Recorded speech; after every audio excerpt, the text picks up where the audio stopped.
बिस्मिल्लाहिर्रहमानिर्रहीम। अस्सलाम वालेकुम नाज़रीन। अल्लाह ताला से दुआ करते हैं कि अल्लाह ताला आपकी ज़िंदगी से वो तमाम परेशानियां और मुश्किलात को दूर कर दे जिन्होंने आप पर ज़िंदगी तंग की हुई है और आप टेंशन और डिप्रेशन का शिकार हैं। इसी टेंशन और डिप्रेशन को ख़त्म करने के लिए आज हम आपके लिए लेकर आए हैं एक बहुत ही ख़ास अमल।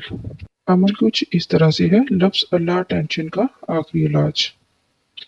जब आप रात को सोने के लिए लेट जाएं तो अपने दाएं हाथ की शहादत की उंगली से अपनी पेशानी पर लफ्ज़ अल्लाह लिखें।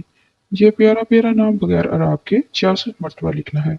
जब भी एक बार नाम लिखें और नाम मुकम्मल होते ही जुबान से बड़ी रकत के साथ ये नाम अदा भी करना है, यानी एक दफ़ा अल्लाह का नाम लिखा और साथ ही जुबान से अल्लाह कहना भी है। इंशाअल्लाह ताला इस अमल से टेंशन डिप्रेशन से निजात मिल जाएगी और रूहानियत भी नसीब होगी। बहुत ही आसान और मुख्तसर अमल है। इस अमल को खुद भी करें और सदका जारिया की नीयत से इस वीडियो को ज़्यादा से ज़्यादा लाइक और शेयर करें ताकि हर कोई इस अमल से फ़ायदा हासिल कर सके। जज़ाकल्लाह।